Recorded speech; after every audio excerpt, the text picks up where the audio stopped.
اس مسجد کے متعلق مجھے تھوڑی سی گفتگو کرنی ہے، وہ یہ ہے کہ پچھلے ہمارے جن بزرگوں نے، جن بھائیوں نے، جن شوق رکھنے والوں نے اس مسجد کی تعمیر اور ترقی میں جب جو بھی خدمت انجام دی، اللہ تعالیٰ ان کو قبول فرمائے۔ ہر زمانے میں جب مسجد ابتدا سے لے کر تعمیر ہونے تک اب تک 2 یا 3 مرتبہ اس میں تجدید کاری بھی ہوئی ہے اور شوق و ذوق کے ساتھ ہوئی ہے، تو اللہ تعالیٰ اس کو ان کے لیے صدقہ جاریہ اور پورے علاقے کے لیے رحمت کا ذریعہ بنائے۔ پچھلے کافی عرصے سے محسوس کیا جا رہا ہے کہ یہ مسجد ناکافی ہو رہی ہے، اور ناکافی ہونے کا ثبوت یہ ہے کہ اس وقت بھی ہمارے بے شمار ایمان والے بھائی صحن میں ہیں، اور اگر بارش ہوتی تو صحن میں نماز پڑھنا مشکل تھا۔ بعض دفعہ ایسی صورتحال بھی ہوتی ہے کہ مسجد کی دونوں تینوں چھتیں پر ہو جاتی ہیں اور کچھ لوگوں کو پھر واپس نکلنا پڑتا ہے۔ اس لیے کچھ عرصے سے برابر یہ بات محسوس کی جا رہی ہے کہ مسجد کی یا تو توسیع کی جانی چاہیے یا اس مسجد کو نئے سرے سے دوبارہ تعمیر کیا جانا چاہیے۔ اب ان دونوں باتوں پر بہت غور ہوتا رہا ہوگا، اور موجودہ جو ذمہ داران ہیں انہوں نے سوچا بھی ہوگا، مشورے بھی کیے ہوں گے، اپنے پرانے بھائیوں سے بھی مشورے کیے ہوں گے، تو کچھ لوگوں نے رائے دی کہ اس مسجد کو نئے سرے سے تعمیر کیا جائے توسیع کے ساتھ۔ لیکن نئے سرے سے تعمیر کرنا کوئی آسان چیز نہیں ہے، بہت مشکل ہے، اور طرح طرح کی مشکلات اس میں ہو سکتی ہیں۔ یعنی اس میں سب سے پہلے تو سوال یہی آئے گا کہ جب مسجد کی نئی تعمیر کریں گے تو میرے مسجد کو شہید کرنا ہے، اور جب شہید کریں گے تو نمازیں کہاں ہوگی؟ اس کے بعد پھر کیا اتنا سرمایہ کہیں ہوگا یا نہیں جس سے نئی مسجد تعمیر ہو جائے؟ اور اس کے بعد پھر ہو سکتا ہے کچھ قانونی اڑچنیں بھی کھڑی ہو سکتی ہیں۔ ہم جن حالات میں ہیں، جس صورتحال میں ہیں، وہ ہم سب کے سامنے ہیں، تو دراصل کہ طرح طرح کی مسائل آ سکتے ہیں۔ اگرچہ سب سے بہتر یہ تھا کہ مسجد کی تجدید ہوتی، مگر اس میں رائے دینے والوں نے الگ الگ انداز سے رائے دینے کے بعد پھر زیادہ بہتر رائے یہی سامنے آئی کہ مسجد کی تعمیر جدید کے بجائے مسجد کی توسیع کی جائے۔ توسیع کا مطلب اس میں ایکسٹینشن کیا جائے، اور اس کے لیے مجھ سے بھی انہوں نے رائے لی۔ میں نے بھی کچھ ماہر آرکیٹیکٹوں کا حوالہ دے کر ان سے کہا ان سے بھی مشورہ کرو۔ پھر کوئی صاحب یہاں آئے بھی تھے، انہوں نے یہاں اچھی طرح سے اس کا مسجد کا معائنہ کیا، پھر مجھ سے بھی مشورہ کیا، مجھ سے بھی رائے لی، میں نے بھی اپنی رائے دی، انہوں نے بھی بہت غور و خوض کے بعد پھر کہا بہتر یہ ہے کہ اس مسجد کی تعمیر جدید کے بجائے، یعنی پہلے اس کو شہید کر دیں پھر دوبارہ تعمیر کریں۔ اس میں کئی نقصانات ہوں گے۔ اس میں بڑا نقصان یہ بھی ہوگا کہ پچھلے بزرگوں نے اور پچھلے بھائیوں نے جو تعمیرات کی ہیں، جب یہ شہید ہو جائے گی تو ان کا ثواب رک سکتا ہے، کیونکہ وہ ساری محنت ختم ہو گئی، اب تو نئی تعمیر شروع ہو جائے گی۔ اس لیے عوام میں تو نہیں، ہماری فتوے کی دنیا میں بہت مشکل سے مسجد کو شہید کرنے کی اجازت ملتی ہے، مطلب بہت ہی زور لگانے پڑتے ہیں تب مسجد کو شہید کرنے کی اجازت ورنہ نہیں ملتی اجازت۔ اس کے بے شمار واقعات ہیں کہ نہیں صاحب اگر یہ گرنے کے قریب جب ہوگی اور انسیف ہو جائیں گے تب چھت ہٹائیے، کیونکہ پچھلی تعمیر شدہ مسجد دراصل پچھلے تمام لوگوں کے لیے صدقہ جاریہ ہوتی ہے۔ بہرحال اس غور و خوض کے بعد پھر وہ جو آرکیٹیکٹ ہے انہوں نے نقشہ بنا کر کے دے دیا کہ اس میں نئی تعمیر کرنے کے بجائے بہتر ہے اس میں توسیع کی جائے، اور توسیع کا انہوں نے ایک خاکہ ان کو بنا کر کے دیا ہے۔ مجھے بھی انہوں نے بتایا، کئی دن پہلے بھی انہوں نے فون پہ بتایا، آج بھی انہوں نے فون پہ بتایا، اور ساتھ میں مجھے ذہن میں یہ آیا کہ جناب رسول اللہ صلی اللہ علیہ وسلم کی مبارک مسجد جو مدینہ شریف کی، وہ مسجد جس کو ہم کہتے ہیں مسجد نبوی، جس مسجد نبوی میں ایک نماز پڑھنے پر 1000 نمازوں کا ثواب ہے، ایک حدیث، اور دوسری حدیث ہے کہ ایک نماز پڑھنے پر 50,000 نمازوں کا ثواب ہے۔ کعبۃ اللہ شریف میں ایک نماز پڑھنے پر 1,00,000 نمازوں کا ثواب، اور مدینہ طیبہ کی مسجد نبی میں ایک نماز پڑھنے پر ایک حدیث میں ہے 1000 نمازوں کا ثواب، اور ایک حدیث میں ہے 50,000 نمازوں کا ثواب۔ اس کا مطلب یہ ہوا کہ خانہ کعبہ میں جو شخص ایک جمعہ پڑھے گا تو 1,00,000 جمعوں کا ثواب ملے گا،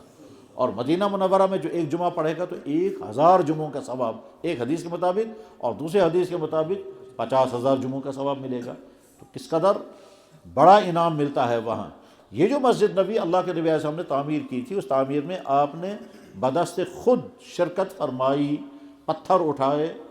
گارا تو زمانے میں نہیں تھا، پتھروں کی دیوار میں آپ نے پتھر اٹھائے، گرد و غبار میں اٹے، اور اس وقت آپ اشعار بھی پڑھ رہے تھے، اور وہ اشعار حدیثوں میں موجود ہے، بخاری شریف میں بھی حدیث موجود ہے۔ مسجد نبوی کی تعمیر کا تذکرہ سیرت کی کتابوں میں بھی ہے، تاریخ اسلام میں بھی ہے، اور حدیث کی کتابوں میں بھی ہے۔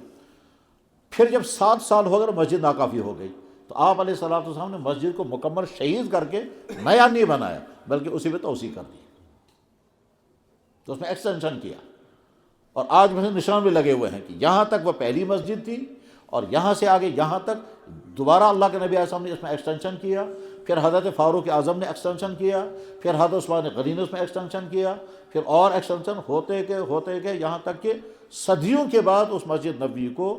شہید کر کے پھر نئے سرے سے اسی خطوط پر بنا گیا اور وہ نشانات باقی رکھے گئے کہ اصل مسجد اتنی تھی، پھر اس میں پہلا اضافہ ہوا وہ اتنا ہوا، پھر دوسرا اضافہ ہوا، پھر وہ کتابوں میں وہ تفسیر ہے، وہ تو مسجد نبوی کی تاریخ پر ہزاروں کتابیں لکھی گئی ہیں، ایک دو نہیں، ہزاروں کتابیں مسجد، جیسے خانہ کعبہ کی تعمیر پر ہزاروں کتابیں ہیں، تعمیر مسجد پر، مسجد نبوی پر بھی ہزاروں کتابیں ہیں، اور بعض کتابیں یہاں بھی ملتی ہیں، ہم نے بھی پڑھی ہیں۔ تو جیسے اس میں توسیع کی گئی تھی، اسی طرح سے ارادہ ہے کہ اس مسجد کی توسیع کریں گے، اور نقشہ ان کو بنا کر کے دے دیا گیا ہے۔ تو اب یہ تو کریں گے توسیع کا ارادہ، اور ہم سب کو جس سے جتنی مدد ہو سکے اس میں شرکت کریں، اور یہ بہترین ایصال ثواب ہے، اور رمضان مبارک میں جب دیں گے تو اور زیادہ بہتر ایصال ثواب ہوگا۔ کون کس طرح سے مدد کرے گا؟ زیادہ بہتر یہ ہے کہ محلے والے پہلے یہ سوچیں کہ یہ اصل میں ہماری مسجد ہے، اور جمعے کی نماز پڑھنے کے لیے جو بھائی آتے ہیں وہ سوچیں کہ ہم جمعے کی نماز اسی مسجد میں ادا کرتے ہیں۔ پھر عام مسلمان، مسجد وقف عام ہوتی ہے، ہر مسلمان کو نماز پڑھنے کا حق ہے، لیکن پہلی ذمہ داری، پہلا حق ہوتا ہے اس بستی کا جس بستی کی مسجد 5 وقتہ نماز کے لیے بھی استعمال ہو رہی ہو۔ تو یہ مسجد انشاءاللہ نئے سرے سے اس میں ایکسٹینشن کیا جائے گا۔ اس ایکسٹینشن کرنے کے لیے ان کو سرمایہ کی ضرورت ہے، تو جو آدمی جتنا اس میں مدد کر سکتا ہو شوق کے ساتھ مدد کریں، اور انشاءاللہ وہ یقیناً صدقہ جاریہ ہوگا، اور بہترین صدقہ جاریہ ہوگا۔ جناب رسول اللہ صلی اللہ علیہ وسلم کا مبارک ارشاد بہت مشہور حدیث ہے، اذا مات الانسان، جب انسان مر جاتا ہے، انقطع عملہ، اس کے عمل جو ہیں اس کا عمل منقطع ہو جاتا ہے، الا من ثلاث، مگر 3 عمل جاری رہتے ہیں، اسی میں کہتا ہے صدقۃ جاریۃ، ایسی جگہ مال خرچ کیا جائے کہ جس کا نفع مسلمانوں کو عرصے طویل تک ملتا رہے گا، اور جب مسلمانوں کو عرصے طویل تو نفع ملتا رہے گا تو اس کا ثواب بھی ان کو مسلسل ملتا رہے گا، اس کو کہتے ہیں صدقہ جاریہ۔ مسلمانوں کی مسجد کی تعمیر میں شرکت کرنا ایمان کی علامت ہے۔ انما یعمر مساجد اللہ من آمن باللہ والیوم الآخر، اللہ کے گھر کی مسجد کی تعمیر کرنے میں، مسجد کی تعمیر کرنے میں شرکت کرنے والا دراصل ایمان کی علامت ہے، جس پر اللہ کی ذات پر جس کو ایمان ہوگا، اللہ کی ذات پر جس کا ایمان ہوگا وہ اس میں شرکت کرے گا۔ انما یعمر، بلا شبہ تعمیر کرتا ہے اللہ کے گھر کو وہ شخص جس کا اللہ پر ایمان ہے۔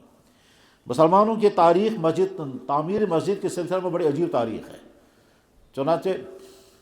جب تک یہ پھر رہے ہیں تب تک میں واقعہ سناتا ہوں، اس سے اندازہ ہوتا ہے کہ ایمان والوں کا جذبہ جب ابھرتا ہے تو کیا کیا ہوتا ہے۔ ایک شہر کے اندر ایک مسجد تھی، اس زمانے میں وہاں کے مسلمانوں کی اکثریت کے باوجود حکومت ایسے لوگوں کی تھی جو ان مسلمانوں کے کسی نہ کسی اعتبار سے دشمن تھے۔ لاہور کی مسجد میں، لاہور میں مسجد تھی، حکومت اس زمانے میں وہاں سکھوں کی تھی، انہوں نے غلط انداز میں اس مسجد کو شہید کر کے ایک قبضہ کر لیا اور کہا کہ یہ ہمارے گرودوارے کی زمین ہے۔ مسلمانوں نے کورٹ میں کیس پہنچایا، کورٹ میں جج جو ہیں وہ بھی غیر مسلم رہے ہوں گے، تو جج نے ڈیسائیڈ یہ کیا کہ ہم وہاں معائنہ کرائیں گے، اور معائنہ کرنے کے بعد پھر پتہ چلے گا کہ اگر وہ مسجد ہے تو مسجد کی زمین، اور اگر وہ مسجد نہیں ہے وہاں تو پھر وہ مسجد کی زمین نہیں ہے، لیکن مسجد تو شہید ہو چکی تھی۔ تو اب اگلے دن وہاں معائنہ کرنے کے لیے کمیشن آنے والا تھا، شام کو محلے والوں کو پتہ چلا کہ صبح کو جب یہاں کمیشن آئے گا وہ رپورٹ لے کے آئے گا یہاں کوئی مسجد نہیں ہے، تو کورٹ سے فیصلہ ہو جائے گا یہ زمین انہی کی ہے، اور اگر یہاں مسجد ہوتی تو پھر رپورٹ دینے والا رپورٹ کہتا ہے یہاں تو مسجد موجود ہے، تو کیا کیا جائے؟ چنانچہ گفتگو شروع ہوئی، محلے کے لوگ جمع ہو گئے،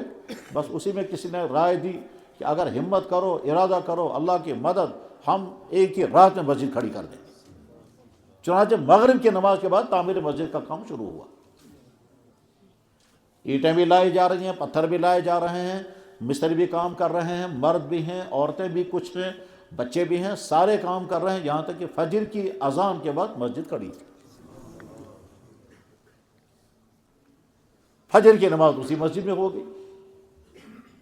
اور اگلے دن جب کمیشن آیا تو اس نے کہا کہ صاحب یہاں تو مسجد موجود ہے، چنانچہ وہ مسجد آج بھی لاہور میں موجود ہے۔ اب جب علامہ اقبال نے سنا کہ ایک ہی رات میں مسجد بنا دی تو انہوں نے کہا میں بھی دیکھوں گا کہاں ہے یہ مسجد، تو جب علامہ اقبال مسجد دیکھنے کے لیے آئے تو وہاں نماز پڑھنے والا تھا ہی نہیں کوئی، تو اس وقت علامہ اقبال کا وہ مشہور شعر ہے، مسجد تو بنا دی شب بھر میں ایمان کی حرارت والوں نے، ایک ہی رات میں مسجد بنا دی جب ایمان کا جذبہ آ گیا۔ مسجد تو بنا دی شب بھر میں ایمان کے حرارت والوں نے، من اپنا پرانا پاپی تھا برسوں میں نمازی بن نہ سکا۔ یعنی جذبہ آ گیا تو جو مشکل کام برسوں میں ہوتا ہے وہ ایک ہی رات میں کر دیا، اور جو کام ہم ایک سیکنڈ میں کر سکتے تھے، بس ارادہ کرنا نمازی بننا، تو برسا برس ہو گئے نمازی بن نہ سکے، حالانکہ یہ ایک سیکنڈ کا کام ہے، میں نے ارادہ کر لیا میں نماز نہیں چھوڑوں گا، تو برسوں میں نمازی بننا نصیب نہ ہوا، حالانکہ وہ 1-2 منٹ میں ایمان والے کو ہونا چاہیے، اور جو کام برسوں میں ہو سکتا تھا جب ایمان کا جذبہ ہے تو ایک ہی رات میں مسجد تعمیر کر دی گئی۔ بہرحال آپ اپنے اپنے طور پر بعد میں مسجد کے منتظمین کو اپنا تعاون پیش کریں، اور اسی جذبے کے ساتھ کہ مسجد میں ہمارا پیسہ لگے گا، والدین کے سال ثواب کے لیے الگ، اپنے صدقہ جاریہ کے لیے الگ۔ ہم نے تو اس سلسلے میں بہت عجیب عجیب واقعات دیکھے اور سنے ہیں کہ لوگ کیا کرتے ہیں کہ صاحب اس مسجد میں فلانی چیز ہے وہ میں دوں گا، آپ اپنا باقی انتظام کرو، فلانا کام میں کروں گا۔ ہمارے ایک دفعہ مسجد تعمیر ہو رہی تھی یہیں کشمیر میں، تو ایک صاحب آئے، وہ کشمیر کے نہیں باہر کے تھے، اور بڑے علماء کے ساتھ ان کا رہنا سہنا، تو اس نے کیا کیا، کہنے لگا صاحب دیکھیے مسجد تو آپ لوگ تعمیر کر لیں، لیکن نیچے کے فرش میں جتنا سیمنٹ اور جتنے پتھر لگیں گے وہ، اور اس کے بعد جو فرش لگے گا وہ میرا۔ تو میں نے ان سے پوچھا ایسا کیوں، کہنے لگا سجدہ اسی پر ہوگا۔